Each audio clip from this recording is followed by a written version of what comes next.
calling APS. You through to Aisatu. How may I help you?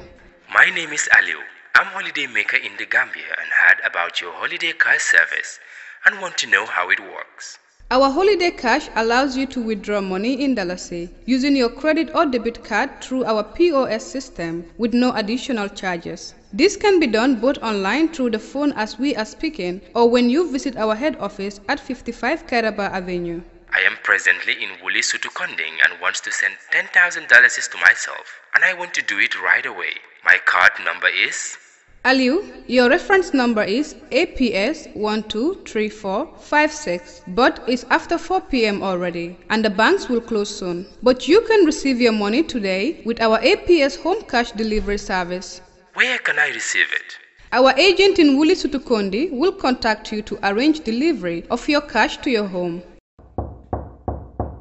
Is this where Alu Jallo lives? Yes, that's myself. My name is Alfuseni Jawla from APS Money Transfer Limited and I come to deliver a transfer to Mr. Alu Jallo. Alu, can you please confirm your APS reference number for your transaction? Yes, this is fine, Alu. And could I also have proof of ID, please? Please confirm the amount is correct, Alu, and send the receipt for me. Thank you, APS. You are simply the best. Assalamu alaikum. Def ñëw na dalal ko bismillah. Lu bees la leen indil. Lu bees la leen indil. Gisal Semester Avenue moom na dafa yegsi. Ànd ak di bégle ak di yeete moom na dafa yegsi. Xam nga ne bu yegsee tamay yëngu. Semester bu yegsee tamay yëngu. Semester Avenue bu yegsee tamay yëngu. Lu bees la daan neen ko def yegsi na waat mu waajal ko ku am say gan war koy teral Semester Avenue ku am sa gan war koy teral Semester Avenue xoolal dama ne Semester ba neexulee na Semester Avenue neexulee na Semester yi neexulee na xoolal Moodu faatu Moodu dafa am faatu am xoolal ni may wootey Moodu leen ni may am tey Moodu leen Semester yi sax Moodu leen ku sa xool neex jógal leen ku sa xool neex jógal leen waaw looloy Semester Avenue ndeysaan ñu koy def nag fii Gambian Talents di ci ànd ak ñi nga xam ne nii dañoo xarañ di jàppale képp ku am talents nag muy Semester Avenue maa la ko wax rek espèce. asalaamaaleykum mbokk yi nuyuwaat leen ku nekk sa tur ak sa sant di leen dalalaat fi nga xamante ne nii moom mooy Gambian Talents TV si beneen Semester Avenue show ma nekkal leen si gannaaw caméra bi Aida Kebe toog fee ki nga xamante ne nii nag ñu ngi ko gën a xamee si Mike Mbaye Lemon moom mi nga xamante ne nag ci social media bi la nekk di comment di binda rek di defante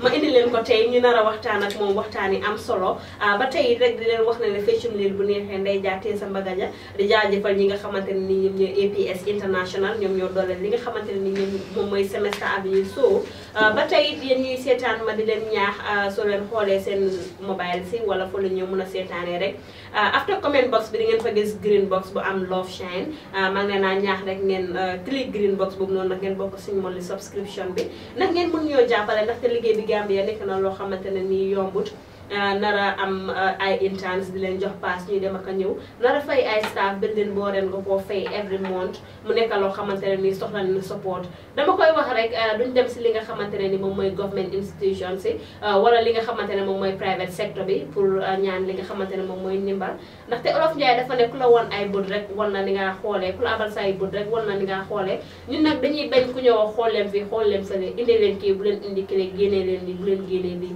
ndaxte askan waa ñu tax a jóg te nag si askan wi la ñuy doxee bëti askan wi ak tanki askan wi la ñuy doxee ba tey di leen ñaax rek ngeen bokk suñu monthly subscription bi nag ngeen ñu ñëw dimbale tey nag Semester Avenue so comme ni ñu koy defee rek dalal semestre yi kaf ak ñoom rey ak ñoom waxtaan ak ñoom mu nekk li nga xamante ne nii jàmma ji day gën a law rek loolu lañ fi indi tey ñu indi fi ki nga xamante ne nii nag moom mooy Lemon nag leen fi indi tey nag nar a waxtaan ak moom nar a xam lan moo tax moom muy defante si social media bi nuyu naa la. waaw maa ngi laa fay suma sista maa ngi leen a nuyu yéen ñëpp. maa ngi nuyu suñu mbokki déglukat ñi maa ngi nuyu ñoo xam ne ñu ñoo seetaan ñëpp. ak suñu kilifa ji Pa Modou maa ngi ko nuyu si opportunity bu mu ñu jox nii. jël plateforme bi ibi ko pour Gambien ñi ñëpp koo xam ne képp koo xam ne am nga rek loo war a wax rek mu invite la fi nga waaw. man gisee ma ko sa ak Semester Avenue sax dama ko gisee ne Gambien yëpp ñoo fi am waaw ku nekk ex welcome here waaw comme ni ma ko waxee rek maa ngi nuyu ñëpp anyway. loolu am na solo mu ne gisee wut ko Semester Avenue daf ko gisee ne Gambien yi fii ñun ñëpp a fi am mu nekkal li nga xamante ne nii am na solo torop suñu ne Mike Mbye Lemon fan nga jógee. man actually London Kona laa jógee Serekunda London Kona waaw so suma real name is Mbye Baboucarr Lemon. waaye after xam nga bu ma tukkee after Mbye bi turu Mbye bi si la Mike bi ñëw because Sweden ñu bari duñ doon mën a pronounce suma tur bi correctly understand nga Mbye bi dañ doon ne comme am Swedish si ñu dañuy jël letters yi daf dee xam nga rek so after si laa ko def mu easy ma si laa si boole Mike bi pour mu gën a easy ak si ma xam nga rek am di jàmm yooyu so moo indi Mike bi so after ñëpp so si laa ko boole ci Mbye bi mu nekk Mike Mbye ma def ko Lemon bi boole ci Lemon bi so Lemon historically fan la jógee. Lemon mooy suma santa ñun ñooy Lemon family bi Gambia suma papa mooy Laye Lemon ex drug squad di ka jamani léegi 94 la fi génnoon amoon problème ak nguur gi so mu génnoon fii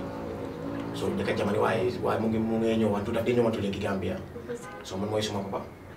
so waaw yeah so Lemon bi foofu la ñëwee daal Lemon bi mooy suma sant man. Lemon bi foofu la jógee moom Boy London Kona la tey nag Boy London Kona la fi tooga nar a waxtaan ak moom si li nga xamante ne am nga solo kañ nga ñëw Gambia. maa ngi ñëw Gambia actually 6 days ago am naa fi 6 days léegi maa suma doom ba ànd si suma doom bu góor bi mu ngi kër moom maa ngi ko nuyu waaw so 6 days laa fi ñëw daal waaye waaw mu ngi doxagum naka la. mu ngi doxagum naka loolu na moon Gambia. lu ma fi namoon actually mooy nite bi jàmmalante bi lekka yu neex yi yu mel ni supa kanja yi doomu daay yaa ma gën a xam xam nga rek ak mbokk yeeg yooyu xam nga waaye it was very nice it's very very nice Gambia moom xam nga fi mooy suñu dëkk à the end of the day dañ ne wiiri jaari daari nit ki loolu dëkk àlla lu mu yàgga foog nga ñëw kër so moo tax ñuy ñëwantu kër léegi si at bi parce que jamono bi nga xam ne ticket yaa ngi yomba xam nga rek ñu passeport si ay sori mag laa naan passeport di ci boole tuuti Swedish waaw mooy ñu xam nga rek xëjante ci jënd ticket ñëw am di xam nga rek seeti maire yeeg paa yeeg dëkk beeg xam nga rek waaw ba pare tam duñ toog fële tam si di xare si biti léegi da ngaa nekk ci biir dëkk bi xare si biir dëkk bi dagit loolu am na solo trop mu ne dagit naka Sweden nu mel. waaw Sweden ñu ngi fa di sant yàlla tamit di jàppale waaw di liggéey di góorgóorlu métti na moom because biti la amuñ fa yaay amuñ fa papa waaye at the end of the day ñu ngi sant yàlla ñu ngi góorgóorlu ñu ngi mën a faj suñ soxlay fii di dimbale ñu mun a dimbale ba pare di si def lu baax pour suñu boppa ñu nit waaw. mu nekk lu am solo ñu bëggoon nañ nga wax ñu yow naka nga demee Sweden. nu ma demee Sweden actually man Gambia fii laa nekkoon after opportunity ñëw suma ex jabar so si lañ sëy after noonu laa demee Sweden man sa ex jabar noonu ngeen sëy turu sa ex jabar laa demee Sweden waaw. da nga amoon jabari Swedish xanaa. non du jabari Swedish Gambian la waaye Sweden la juddoo. Gambian la waaye Sweden la juddoo. exactly. kon nag kooku moom macha allah ubbi na wërsëg ba mu yaatu. parce que fi mu toll nii ku la xooloon jamono jooju ak foo toog nii. ñaari nit la ñoo gis. non benn la bu ma mbay bu fi nekkoon. ak mbay bu tukkee fa benn man moo fi nekkoon sax dama daan takka suma tànk bi. bu mu fi nekkoon sax dafa takka tànk bi yam di góorgóorlu tigi loolu mu nekk lu am solo mu nekk lu am maanaa nga am jabar rek dem foofu noonu nga xamante ne moom mooy Sweden. how was it like pour nga raise family Sweden. It was not easy anyway because man dama dem after a couple of months suma ex jabar am doom so ma nekk father nekk fa papa li liggéey tamit so métti woon na lool nag lool waaye xam nga rek foog ñu muñ mbiri waxambaane la xam nga so waaye métti woon na nag waaye at the end of the day foog ñu muñ so si loolu laa nekk jàppal bàyyil beeg liggéey bee yooyu waaw xam nga rek ba yàlla indi jàmm yi ko yàlla indi jaama ji loolu nekk na li nga xamante ne ni am na solo torop ba tey ñu laa gis li nga xamante ne ni moom mooy si social media bi fu ñëw rek nga comment lan moo tax nga dee comment lu tax ma dee comment si ban fànn nga mi like Gambian Talents suñ ñëwee tey di indi Semester Avenue Show nga wax si dara Fati Network suñ indee dara nga wax si dara yeneen saa yi sax dafa dem to an extent kii dafa text nga reply kële text nga reply waaye xam nga rek ñun si dëkk bi lañ bokka si dëkk bi lañ bokka so dëkk bi nag soo ci bokkee foo ngay play sa part so moo tax ba pare soo gisee Gambian Talents ma ko dee seetaan all the time dafa nekk ne loolu di indi moo dee rafet da ngeen dee yaatal xam nga liggéey bi ngeen bokka koo ñëpp so moo tax man loo leen indi dama ci dem di bokk di ci déglu ba pare yeneen plateforme yi tamit ma ci soo gisee ma ci dee gën a boole mooy politique bi tam xam nga politique bi moom ñu leen si taxarib bi ko duñ toog bàyyee ko payi so moo tax ma dee comment tamit di wax suma idea yu ndaw yi tamit xam nga rek loo xam ne dinaa xam ne lii xam-xam la boo xam ne keneen ak keneen mun nañ see njëriñoo so moo tax ma dee commentantu léegi di comment all the time being active on social media so this is the whole thing waaye ñu nga ca nag ñu nga ca nag mu ne politique bi ñoom den si taxasi rib xanaa yow da nga bëgg a ut place non bëgguma place non nuñ ko doxalee moo rafetut rek nuñ ko doxalee moo rafetut so ñun ñu mun a wax am kàddu gi nañ ko wax yow gis nga dëkk bi nu mu demee gisuma dara gisuloo dara yow laa war a laaj dëkk bi nu mu demee yaa gën a xam dëkk bi nu mu demee yow yaa gën a xam waaw waxal ñuy seetaan dëkk bi nu mu demee dëkk bi ñoom xam nañ dëkk bi dafa taxaw dëkk bi dara doxu fi dëkk baa ngi nii dara doxu fi dëkk baa ngi taxaw kat trafic baa ngi nii dangaa jógee trafic turntable Bruce bi turntable ba Westfield la di nga am 3 hours yoon bi because of traffic luy cause trafic boobu kenn xamu ko yoon yu baax amut tali amut promise and fail yu dul jeex billboard yu dul jeex si dëkk bi di def dëkk bi yëpp billboard di wax yoo xam ne sax yow xam nañ ne yow nit ñi xam nañ ne yow du yow waaye anyway loolu indiwul ñu fi daal lu ñu fi indi daal mooy xam nga rek ñu waxtaan Semester Avenue ñu fi indi loolu nag dinañ si waxtaan ku ñëw Semester Avenue fii ne di nga waxtaan ak ñun li nga xamante ne ni moom mooy dëkk bi mu nekk lu am solo mu ne dëkk bi dara doxut trafic baa ngi nii dangaa nekk si trafic bi di line ba soo na doo agsi mu nekk li nga xamante ne ni moom moo ko wax de man waxuma ko balaa ëllëg ma génn rek ñu attaque ma kenn du la attaque ban year like nga demoon Sweden maa ngi dem Sweden 2010 laa dem Sweden. danga naan ñëw di dem ko ñëw wala. waaw 2010 laa dem. laa dem Sweden actually 2010. so since then I've been living there. xam nga try naa dëkkoon naa Norway tamit. so yeah waaye Sweden daal mooy suma dëkk foofu laa am suma life dama family. waaw foofu laa liggéey itam. loolu am na solo foofu la am famille bi te foofu la nekk di liggéey moom bi nga xamante ne nii nag moom moo nekk fi nga xamante ne moom mooy Sweden waaye ñu gis la nag sa yëngatu si comme ni nga ko waxee rek di génne sa kàddu di ko share si li nga xamante ne nii moom mooy social media bi nekk na loo xamante ne nii ekkati na may ni ñu bëri ba am na sax ñu si wax naan ne yow dafa mel ni amuloo liggéey parce que lu nit post nga comment lu nit wax nga comment soo ñu bëggoon rek nga wax ñu actually ndax am nga liggéey. am naa liggéey. man maa ngi liggéey si hôtel bu tudd Scandic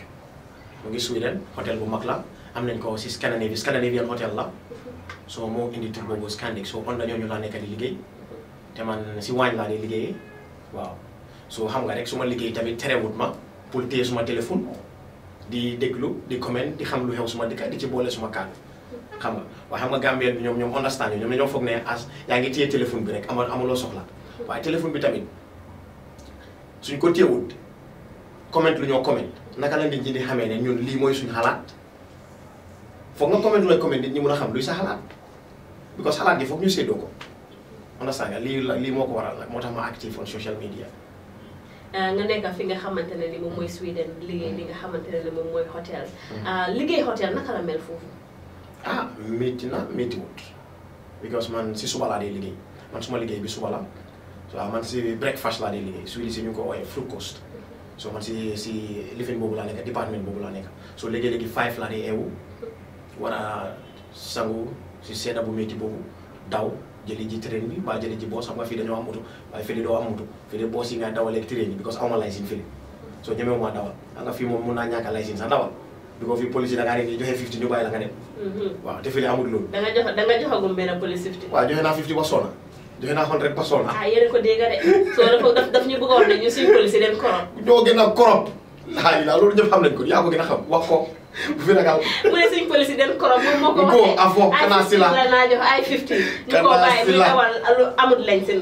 noo leen gisee loolu so noonu la rek soo damaa jël train bi daw dem after jël ba maa jël train bi léegi-léegi su ma misee train bi jël boos bi dem liggéeyi so su ma nekkee si breakfast bi man maay war a dem ibi fridge yi génnee lu ma war a génnee yëpp def ko si table yi because breakfast yi serve yourself la moo nekka yow da ngaa génnee yëpp teg ko si table bi rek ges yi génn si pour ndéewoo si so ñoom suñ génnee ñoom ñu jël serve seen boppa yow nga taxaw si côté bi ak ñooy liggéeyal so suñu lifinee nga fiil waaw lu jeexee nga fiil bota bi su jeexee nga tegal nga fiil bota bi lile su jeexee nga fiil tii su jeexee nga fiil lu jeex rek yow nga fiil ko noonu ngay def ba breakfast hours yi jeex so léegi-léegi ñu ngi ko dooree from 8 si suba ba 12 xam nga 11 su jeexee man ma paak lu may paak clean waañ bee yooyu it na su ma amee yu ma war a raxas leen yooyu man ma dem nag ñibbi so noonu laa loolu that's the thing. So how is it like ngay liggéey si biir Touba? métti na nag métti na waaye tamit xam nga rek lu ci gën a rafet mooy ne soo demee si dëkkam da ngaa try su fekkee ne yow xam nga ne foofu nga bëgg a dëkka liggéey fa da ngaa fexe nga jàngal làkki dëkka boobu njëkka soo bëggee bokka ci dëkka bi ndax doo dem dëkka ñu am seen laaka ngay laaka beneen laaka ak gaay mun naa indi naka ci du noonu mun nañ laa xoolee neneen ne waa kii am suñu dëkka ñu ngi ko jox opportunité jox ko liggéey bi waaye kii parewuta laaka suñu laaka bi kii parewuta bokka si ñun so loolu it's number one loo xam ne Gambien itam war nañu ko bàyyi xel bu baax because Gambien yu bëri dañoo nekk si Europe bi England moom boobu is different boobu English ngay làkk te Gambien yi dégg na jàngale waaye comme marché Scandinavian countries yi nii da ngaa gis Gambien yu fa dikay at yu bëri duñ làkka so loolu it's another problem so waaye su fekkee ne dem nga ba jàngal làkka bi ba pare xam fooy teg sa tànka xam nooy def xam nga boobu moom di nga waaw di nga nekk on a good side. So yow dégg nga làkka bi bu baax nuy wante la gars yi ñu dégg na man di wante ñan sa mbokki Swedish maa mbokki Swedish waaw maa ngi nuyu gars yi hey ti Allah hey ti Allah hey ti Allah hi to everyone hey ti Allah kon tey ñun nag ñuy seetaan bala ñu fay jógee dinañ jàngal li nga xamante ne loolu la ñuy nuyoo si Sweden mu nekk li nga xamante ne ni am na solo trop nga wax si sa biir wax nga ne yaa ngi dawal sa moto fii nga xamante ne mooy si dëkk bi amee loolu lañ seen police soo leen duufee $50 rek ñu bàyyi la nga dem loolu lan nga foog ne loolu la moo jural dëkk bi loolu mooy corruption de corruption la te corruption bi lu ko waral mooy du police yi because police yi suñ leen joxoon seen luñ yelloo ba mut duñ doxalee noonu because tubaab ñi soo gisee seen police yi du ñooy dugga si corruption dañ leen jox luñ yelloo dinañ am salary bu mut dinañ am ay moto yu mut dinañ am ay uniforme yu mut understand nga salary boo xam ne dina mut boo xam ne di nga ci dundal si sa njaboot fay si sa ay bills dina si sa maalo fayal si sa doomi school waaye loolu amut fii si dëkk bi ñun xam nañ ci police lu ñëw receive every month moo waral fu mu nekk nii 4 tonnes this police checkpoint 4 tonnes this police checkpoint because lu ñoo am ci guddi bi si biti benn guddi bi loolu mooy seen monthly salary so at the end of the day moo tax gars yi nekk ci mbir so loolu government bi dañ ci war a bàyyi xel bu baax dimbale police yi ñax xam nga rek because at least kaaraange réew bi ñu si ñoom la nekk ñoom ñoo ko amee so war nañ leen a bàyyi xel bu baax a baax wax dëgg yàlla war lañ naa bàyyi xel bu baax a baax wax dëgg neex yàlla moom moo ko wax ki nga xamante ne nii nag tey moom laa fi daral na la waxtaan ak moom si yu bëree yu am solo moom mi nga xamante ne nii nag lu nekk lay bind Facebook lu nekk lay comment ñu ñëw si li nga xamante ne nii moom mooy ay comment yi nga xamante ne nii gis neen fu nga xamante ne nga ko defee di Facebook buñ xoolee nag sa Facebook page bi gis neen fa yaa ngi describe ki nga xamante ne ni moom mooy Mai Fatty nga ne di Jaliba Kuyateh in town lu tax nga wax loolu because soo gisee ma ne Mai Fatty is the Jaliba Kuyateh in town géwél la Mai Fatty du ma si sori waaye anyway mun naa cee wax lu ndaw rek lu tuuti Mai Fatty liggéey nekkoon na justice minister bi si biir government bi ñun ñëpp loolu umpul kenn ok mu ngi doon def liggéey bu nice mais man suma boppa dama ko doon I was proud of him you know I used to like say kudos to Mai Fatty because you were doing a good job great job from nowhere ñu daaxa ko buñ ko daaxee dëkk bi jóg ñu ne waaw léegi Mai Fatty daaxa nañ ko waaw lu tax ñu daaxa Mai Fatty understand nga lu tax ñu daaxa Mai Fatty government bi waxuñu dara waxuñ lu tax ñu daaxa ko so from nowhere ñu indiwaat ko ne ko def ko president's advisor to the president or whatsoever understand mu jël job yow ñu daaxoon la yow président bi daaxoon na la waxut ñu lu tax mu daaxa la xëy na lu bon nga def o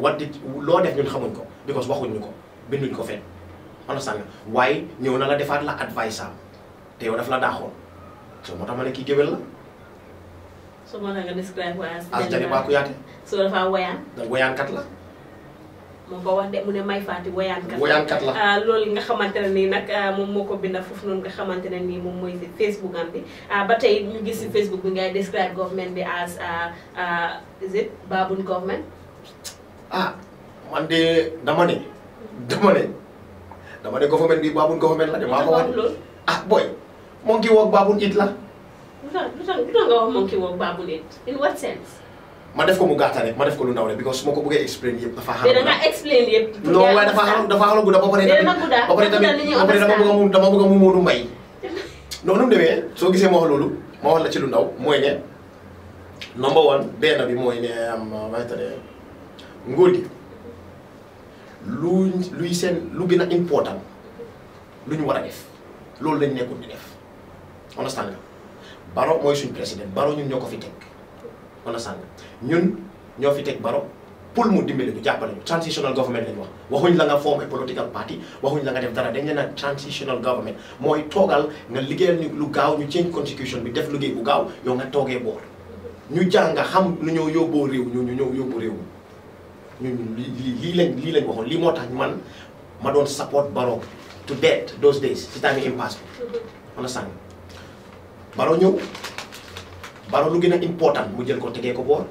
yoo xam ne important nañu mu jël leen yóbbu leen kanam jël boppam wurale boppam ak ñoo xam ne ñoo tax Gambia dellu gannaaw ni maa si Sidi Ndiaye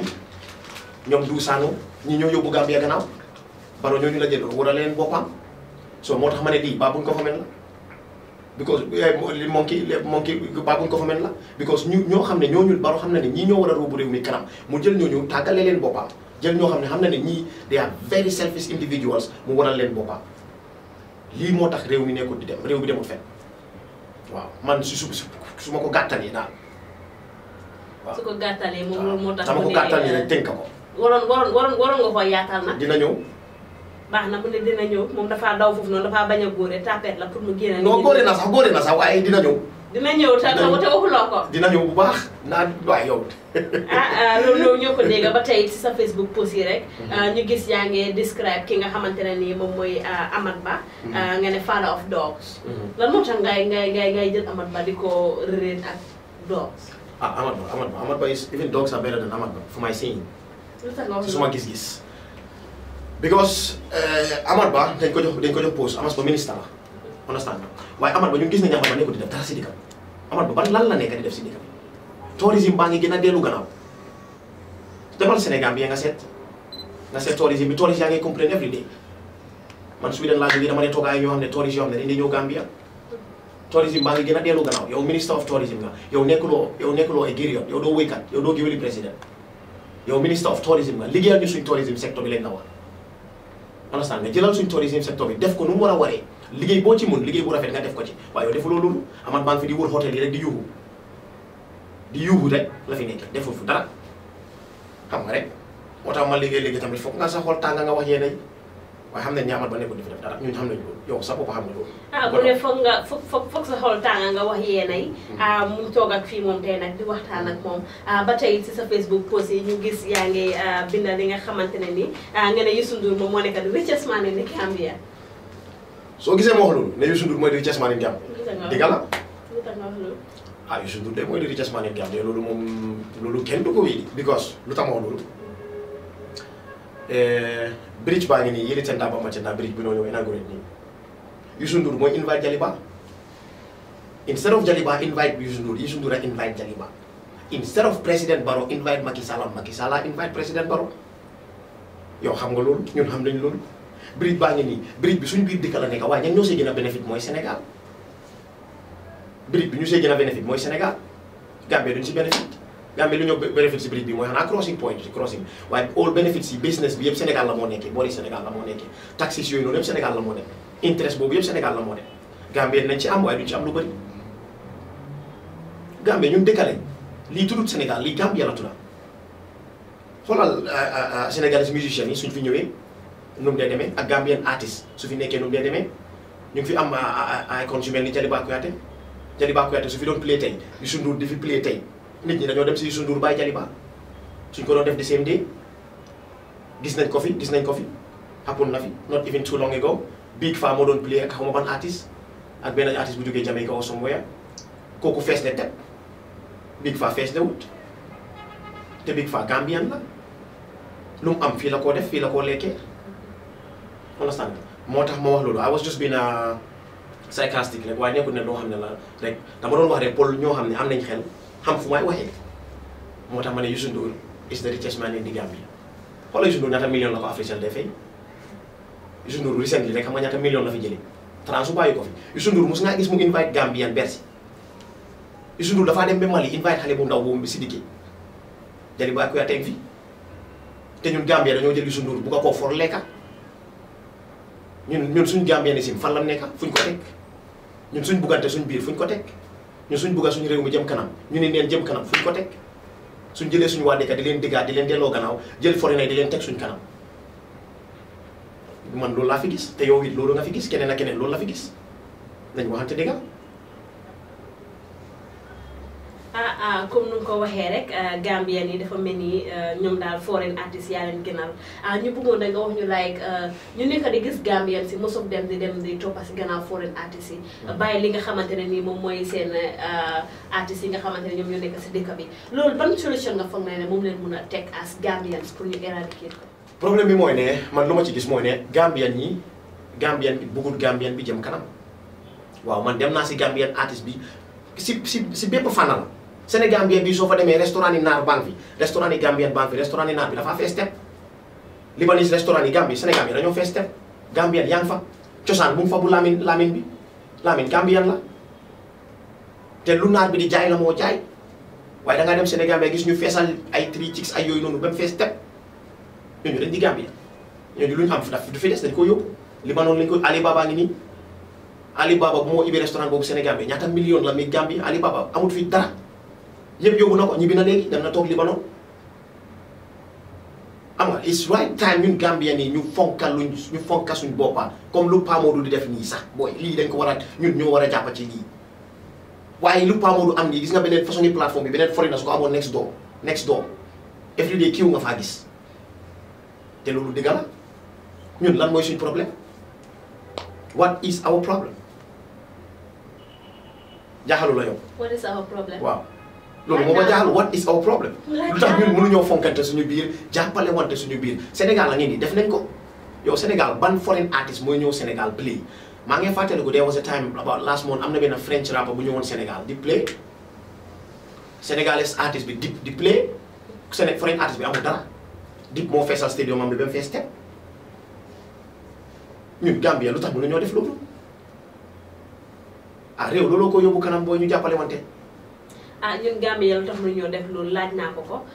mu nekk ak ki nga xamante ne nii nag tey moom laa fi am Semester bi ñu nag nii rek leen koy defee dañ fay invite ñi nga xamante ne ñoom ñooy suñ Modou Fatou nekk fa leen sa bitim réew di daan doole ba tey mën naa wax sa coono di leen wax gàcce ngaalaama fii si biir Gambian Talents TV ngeen ko nekk di seetaanee nag Semester bi ñu soo leen wax duñ def dara nag loolu dem ak commercial break si suñ paree ñu ñëw ak yéen fii si biir show bi continuer ak yéen. Thank you for calling APS. You through to Aisatu. How may I help you? My name is Aliu. I'm holiday maker in the Gambia and heard about your holiday car service and want to know how it works. Our holiday cash allows you to withdraw money in Dalasi using your credit or debit card through our POS system with no additional charges. This can be done both online through the phone as we are speaking or when you visit our head office at 55 Kairaba Avenue. I am presently in Wuli Sutukonding and wants to send $10,000 to myself and I want to do it right away. My card number is... Aliu, your reference number is APS 123456, but it's after 4 p.m. already and the banks will close soon. But you can receive your money today with our APS home cash delivery service. Where can I receive it? Our agent in Wuli Sutukondi will contact you to arrange delivery of your cash to your home. Is this where Alu Jallo lives? Yes, that's myself. My name is Alfuseni Jawla from APS Money Transfer Limited and I come to deliver a transfer to Mr. Alu Jallo. Alu, can you please confirm your APS reference number for your transaction? Yes, this is fine, Alu. And could I also have proof of ID, please?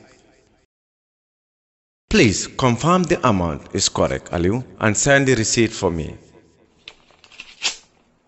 Thank you, APS. You are simply the best. mbokk yi ba tey rek ñu ñëw ak yéen si li nga xamante ne nii moom mooy Semester Avenue show bi comme niñ koy defee rek toog fekk ki nga xamante ne nii moom nag ku ko xamul si social media bi rek da nga koy dégg mbaate da nga koy gis waxtaan ak moom si yu bëree bëri yéen ñuy seetaan nag ba tey nag ma leen di ñaax rek ne soo leen nekkee dañuy seetaan ak fu la ñu mënti seetaanee rek soo leen xoolee seen comment box bi di ngeen fa gis li nga xamante ne nii moom mooy green box mu ngi am love shine si biir ñu leen naa ñaax rek ngeen click foofu noonu mu yóbbu leen to a secure link bi nga xamante ne nii di ngeen mën a bokk suñu monthly subscription bi ba ngeen mun ñoo jàppale parce que liggéey bi si biir dëkk bi nekk na loo xamante ne nii métti na tey soxla neen ndimbal nga nar a jënd ay caméra fële ak ay yeneen light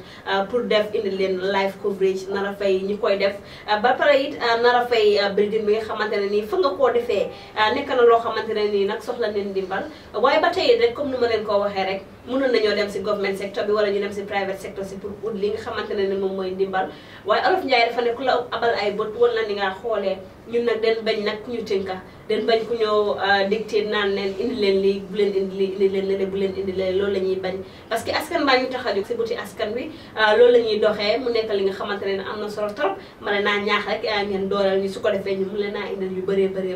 ba tey nag ma toog fee ki nga xamante ne nii moom mooy Mike Mbaye Lemon moom nag laa fi toogal tey nar a waxtaan ak moom si yu bëri Mike ñu gis si sa Facebook post yi nga dee def most of the time that they involve li nga xamante ne nii ay saaga la ñu bugg a rek nga wax ñu lan moo tax nga si dee boole saaga soo dee express sa ideas. waaw nga léegi-léegi du dee nekk ne dama dee saaga sax léegi-léegi su ma xoolee tàng rek léegi-léegi nga gis yoo xam ne di nga ko bugg a wax waaye noo ko waxee foog nga boole ci loo xam ne foog mu tuuti foog mu violent tuuti rek bi ko léegi-léegi da nga koo yombalal nga yombal ko muy repeat itself ñu ko defati léegi-léegi nga violent loolu ma dee waral léegi-léegi ma cabaxal si yooyu rek jimboo ko si waaye nekkul ne loo xam ne dama ko dee miin or dama dee saaga comme sa waajur o non dama dee jaar foofu yow sa bopp laa dee saaga yow mu def loolu ba pare man nekkuma ko dee beat around the bush man dama dee dem straight ama straight shooter waaw man dama dee dóor si àlli kalañ bi waaw moo la dee dóor si àlli kalañ tey gan bu sañ laa fi am tey fii si Semester Avenue ma am ñi nga xam ne nag ñu ngi seetaan ñu gis li nga xamante ne moom mooy jaaru baket bi waaw lu waral jaaru baket ma fooy nekk jigéen rek moo dee wan a baket waay jigéen rek bëggul lu baax non jigéen rek bëggul lu non lii nekkul loo xam lii dafa yàgga moo ko def dafa yàgga waaye du ma fa doon def dara du ma fa doon def jaaru man saaga dama amoon ak silva tout tam silva bi démba laa ko génnee maa ngi ko amee 9 years so démba laa demoon si dentiste bi génnee ko fii Gambia fii laa ko génnee démba after 9 years so bii moom ma ne non bii du ma ko bàyyi because bii tamit it's part of my identity. yéen a ko dégg Semester yi bokkuñ façon ku nekk rek ak sa style ku nekk rek ak nooy ñëwee ñu gis la nag si social media ba nga saf fa sap comme noo ko waxee rek sa liggéey mënut laa prevent from nga téye sa mobile di comment di sànni sa ay kàddu si li nga xamante ne nii mooy si sa réew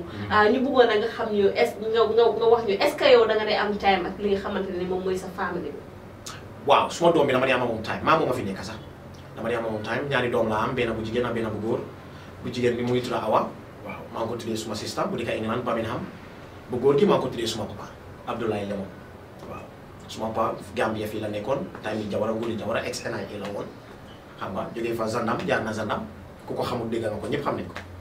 so moom laa tuddee suma doom bu góor bi waaye dama dee spend time ak suma famille nag dama dee amatuma jabar actually right now waaye suma doom bi dama leen dee amee every other week di spend ak ay time xam nga ak suma liggéeyu léegi suma free ma jëli leen spend ak ay time xam nga waaw waaye spend ak ay time tam fuun baa ngi suma loxo tam waaw lu ne tàng ma ne ko taraj lu ne tàng mu ne ko taraj nga wax ne amaguloo jabar right now sa mbaal bi ñaata la téegu non right now nag benn rek laa am nag amaguma benn mbaal téewul dara benn laa am waaw mooy ban waaw benn laa am mu ci kër gi nu tudda non du ma la wax turam dama ko nuyu rek non du ma la wax turam moom du ma la ko wax da nga ko nëbba waaw dama ko nëbba kon am nga keneen bëggoo kooku déggal waaye aw ma keneen benn rek laa am benn rek la am I got only one mu ne benn rek la am dañoo ko déggal Semester bu ñëwee déggal nu moo làkkee di xaajaan I got only one benn rek la am koy defee te xam na boppam kooku am na boppam fii nga xamante ne ni moom mooy Semester Avenue mu ne kooku xam na boppam mu nekk li nga xamante ne nii am na solo kaf ak ree ak waxtaan rek leen fee nekkee mu nekk li nga xamante ne nii lu nice la ñu bëgg rek nga wax ñu dafa nga gisee political situation bi si Gambia bi Gambia political situation bi de dina de tilim na trop Gambia. Every Tom, Dick and Harry want to form a political party. Loolu laa fi gis political party yi bari nañ bari boo xam ne doo dee xamuloo boppam bay kenn ñu serious sax politicien yu serious Gambia sax laa xamul kan moo fi serious xanaa suñ political noble leader bi lawyer Ousainou Darboe Numukung rek a fi serious su passé lawyer Darboe any other political party fii man duma la dee jàppee lu serious because gisuma dara lu tax ma ngeen war a xanaa Halifa Sallah waaw Halifa Sallah tamit it's like doing Halifa Sallah tam I respect him waaye xam naa ne daal political party yi nekk si dëkk bi fii daal ñu serious bariwul ñoo xam ne mën nañoo yóbbu réew mi kanam mën nañoo génne si luñ nekk nii ñu ma gis nii so ñu ma gis nii noonu duñ ko mën a def even parti bu ma bokk sax UDP sax ñu ñoo doxalee nii mënuñoo yóbbu réew mi waaw suñu ñëwee pour ñu wax dëgg moom because Semester Avenue la ñu wax Ali Kalaj bi waaw su ñoo wax Ali Kalaj bi moom la ñu wax dëgg because ñu wax dëgg te yàlla tax. so UDP nga. waaw UDP laa dee dama leen di support UDP laa dee support. kañ nga doon di support UDP. maa ngi support UDP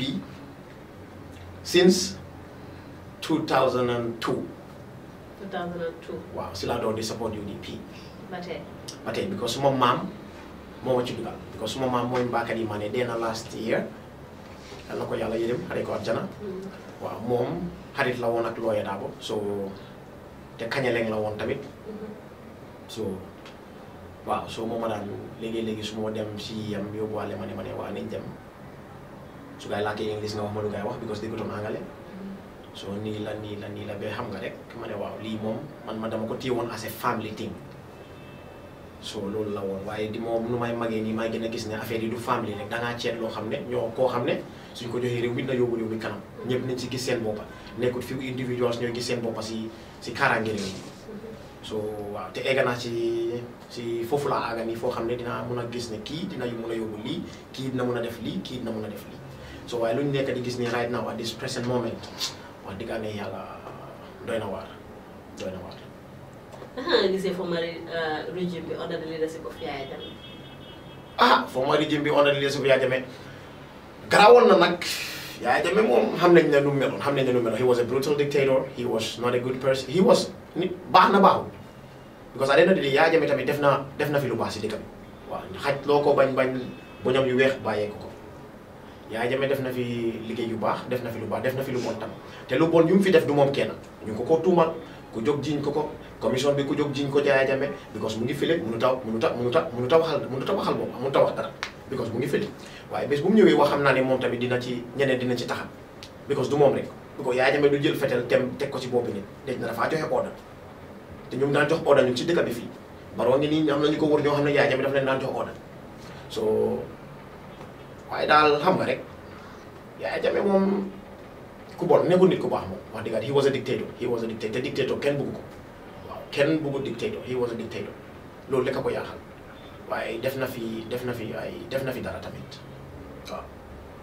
parce que moo ñu jox tali yi jox nañu ay tali jox nañu aaj jox nañu airport bi jox nañu RVH hospital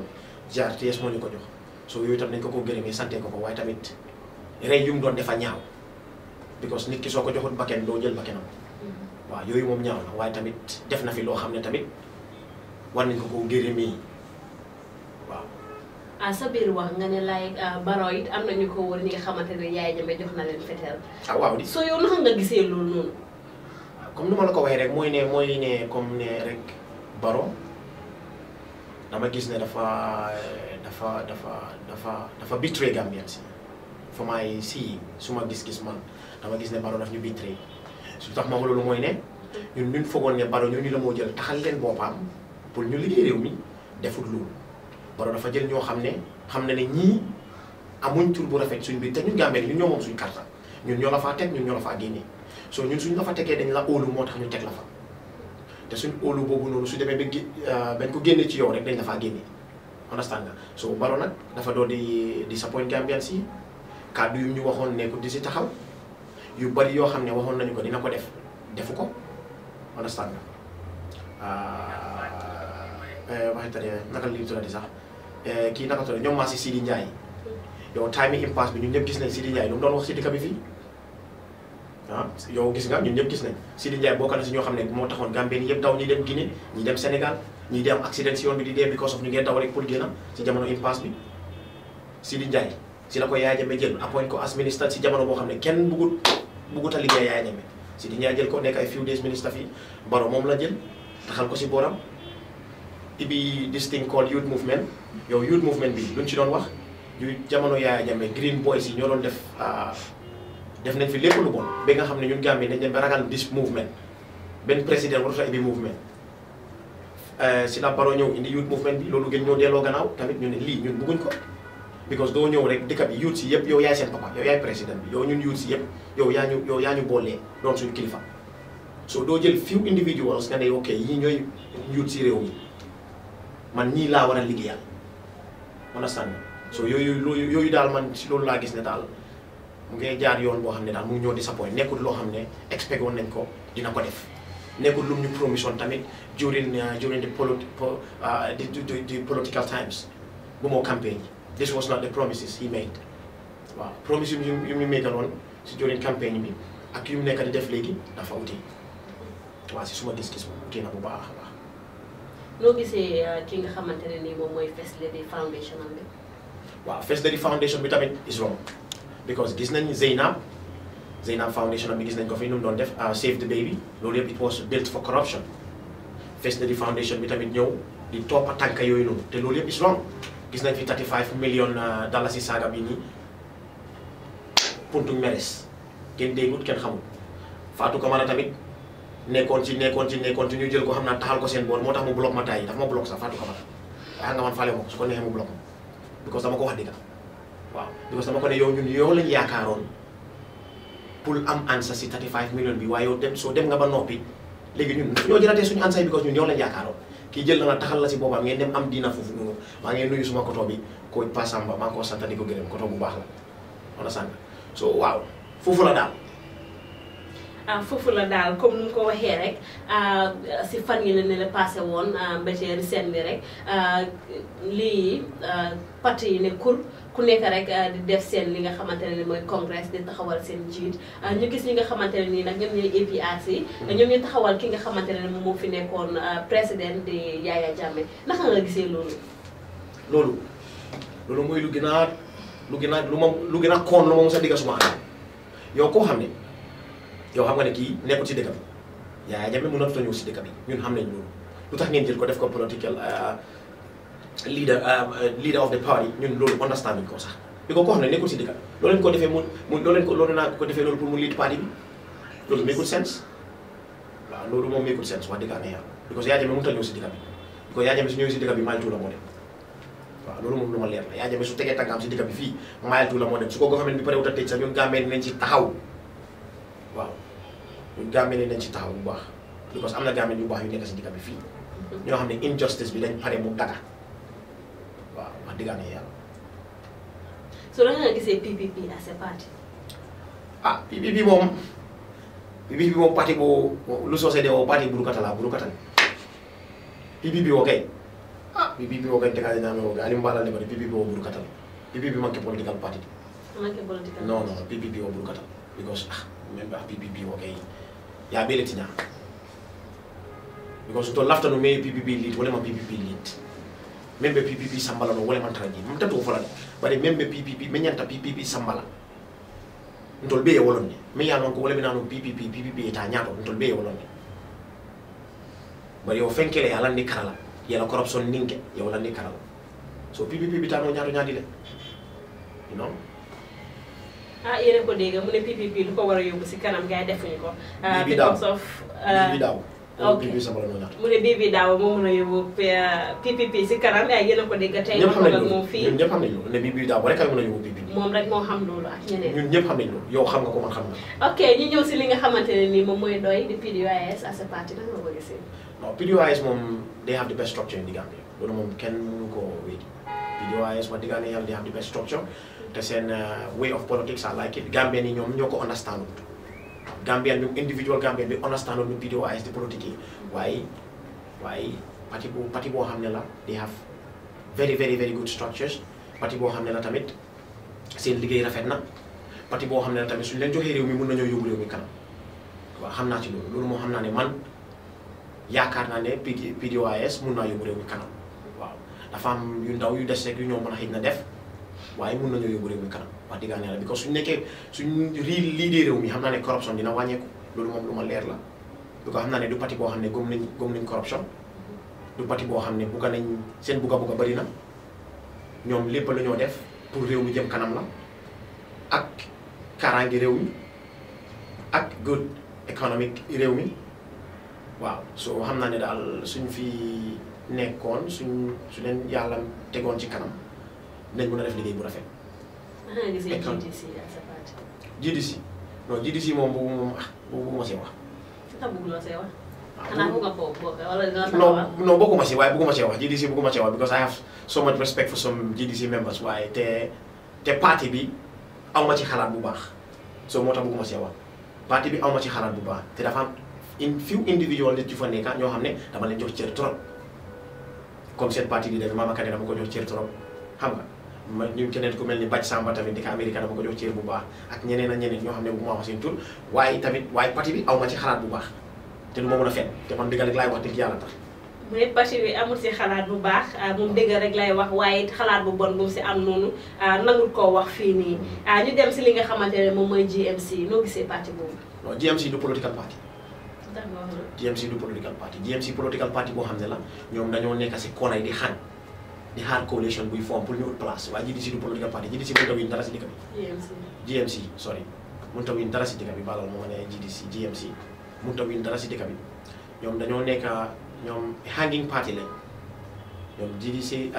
GMC is a hanging political party ñoom everything is seen leader bi la my party ñoom everything pour seen leader bi la because xam nañ ne seen leader boobu kooku mënut a nekk président si dëkk bi fii so dañoo hang on the corner di hard coalition buy form ñu am place waaye waaw moo ñoom noonu laa leen gisee parti boobu noonu laa ko gisee parti boo xam ne laa gisee hanging party ñoom dañoo hang rek di xaar dafa mel ni golo bu jël génnam rek lonka ko si banta bi di wengalu di xaar fruit bu romba mu kof waaw. yéen a ko dégg bi nga ko waxee rek mu ne GMC nekkul parti dafa taxaw fële di xaar pour xaar coalition bu foom rek mu dugal si boppam ñu gis tamit li nga xamante ne nii moom mooy UDP ñoom tam ñu defoon seen congrès taxawal ki nga xamante ne nii moom mooy Lawyer Ousainou Darboe naka nga gisee loolu. loolu moom mooy di best feeling ever Lawyer Ousainou maa ngi ko nuyu waaw mooy suma kooku mooy Lawyer Ousainou Darboe bee kontaan na bee jamono na yes na parti leader almay mi la ñaato waaw Lawyer Darboe moom luñ ko jëlee def ko suñu parti leader bi secretary general bi moom is the best thing we can do because of moo fa nekkal parti bi since 19 du moom rek ñu fa nekk bari nañ te soo gisee UDP dafa nekk parti boo xam ne ñu fa nekkoon depuis 94 ba léegi ñoo nekk si kanami parti bi waaw am nañ youth si bokka xale yu si bokka ñu am xam-xam ñu jànga ñu si bokka si kanam waaye kilifa yoo xam ne ñoom they are the founders of the party ñoom ñoo nekk di lead parti bi still now waaw te ñoom wise decision la gaay jël pour choose Lawyer Darboe mu lead parti bi because nit koo xam ne la jàng na am na xam-xam bugg na réew mi because when it comes to Lawyer Darboe when it comes to him Gambia always comes first waaw moo tax doo ko di dégg si mbiri kii yi kayang yi Yaya Jammeh 22 years am bu mu fi toog amul lu mu ko offawut jëlul ko li fi corruption xam naa ne moom bokk si UDP bés bu ñu jëlee réew mi corruption dafa daga si réew mi loolu moom lu ma leer la nekkuma di ko wax because I'm a UDP supporter I'm just saying it si lu ma gis UDP bés bu ñu jëlee réew mi corruption dafa daga si réew mi waaw lu ma mel na UDP ñu bankoo taa corruption be kuntu la ñu bankoo kan Gambia bee fanjilal yes ñu gis nit ñi nekk di describe ki nga xamante ne nii moom mooy suñu président bi ak suñu vice président bi comme xaj ak muus naka nga dundee naka nga observé seen relationship. Lawyer Darboe ak Adama Barrow xaj ak muus. loolu waxi nit ñi la rek xam nga nit ñi moom kenn du leen teree wax waaye xam nga Darboe kenn déggu du mu wax dañoo dégg Barrow muy wax léegi mu wax ba mel ni lu mel ni gaaruwaale Barrow léegi mun naa wax bi mel ni lu gaaruwaale. waaye xam nga nit ki ñun dañu am xel nit da nga am xel da nga use sa xel soo te ñu ne wax bu laka wax bu réer dafa ko moom laka wax ju weeje dafa ko moom dagit so léegi Barrow wax yoo xam ne ñu foog ne Lawyer Darboe la ma waaye na waxu Darboe tam it na he's just talking it na he's not referring it to Darboe waaye tamit man gisuma benn problème seen diggante because Darboe wax na ko daa ba wax na ko yaagut sa taayili rek wax na ko mi ne moom Barrow amul benn problème ako problème fentaan nde teni Barrow tema you know so moo lewo diamu si fable so man as far as daa ba waxut ne moom dafa am issues with Barrow man duma gis no problème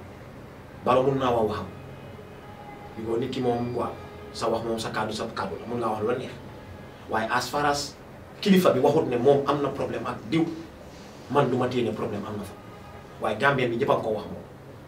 ci social media bi mu ngi fa everywhere waaw su ma koto bi sax mu ko doon wax mu léegi mu wax ko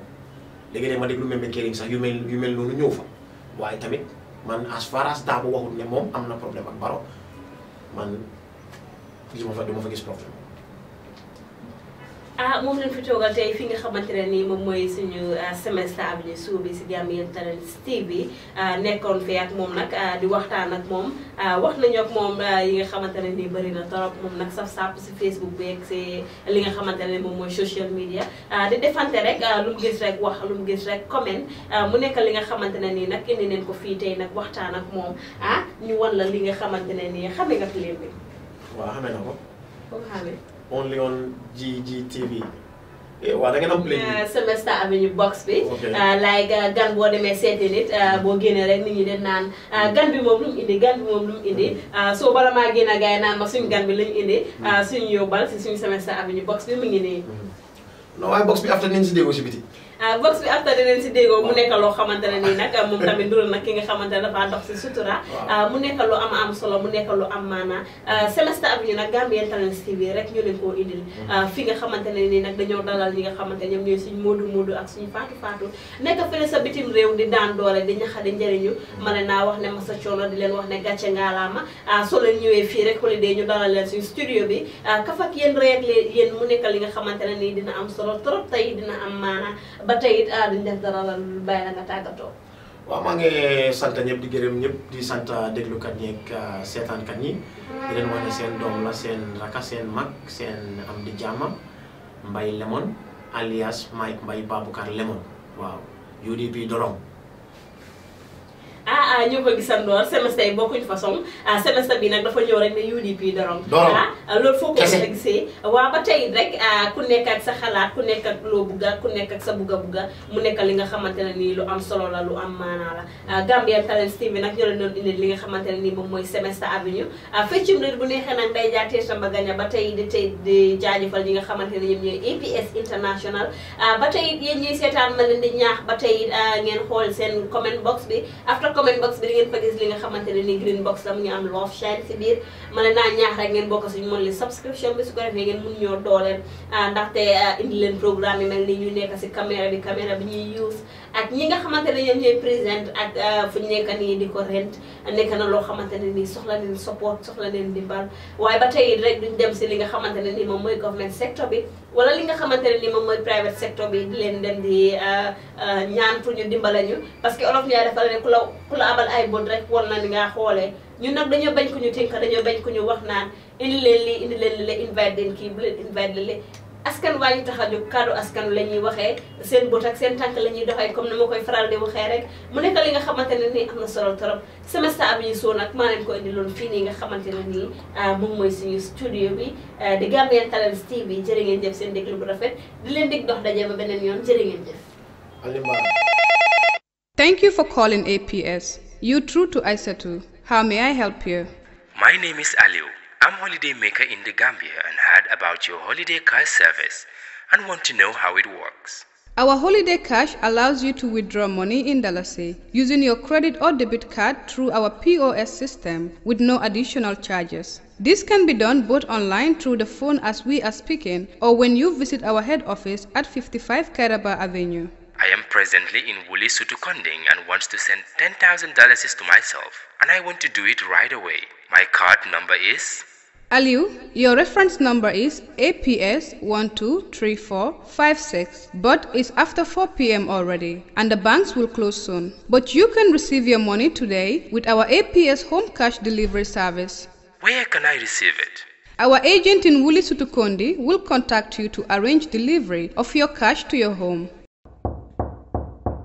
Is this where Aliu Jallow lives? Yes, that's myself. My name is Alfuseni Jawla from APS Money Transfer Limited, and I come to deliver a transfer to Mr. Aliu Jallow. Aliu, can you please confirm your APS reference number for your transaction?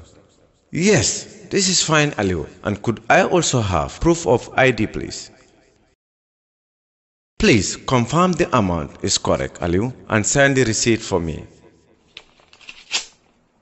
Thank you, APS. You are simply the best. Assalamu alaikum. Def ñëw na nelal ko bismillah. Lu bees la leen indil. Lu bees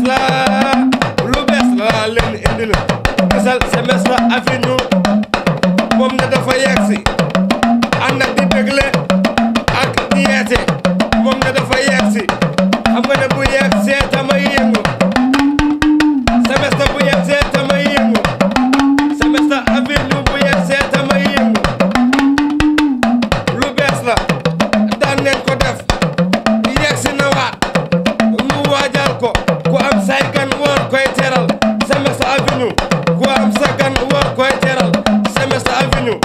xoolal dama ne Semester ba neexulee na Semester Avenue neexulee na Semester yi neexulee na xoolal Moodu faatu Moodu dafa am faatu am xoolal ni may wootee Moodu leen ni may am tey Moodu leen Semester yi sax Moodu leen ku sa xool neex jógal leen ku sa xool neex jógal leen waaw looloy Semester Avenue ndeysaan ñu koy def nag fii Gambian Talents di ci ànd ak ñi nga xam ne nii danoo xarañ di jàppale képp ku am talents nag muy Semester Avenue maa la ko wax rek espèce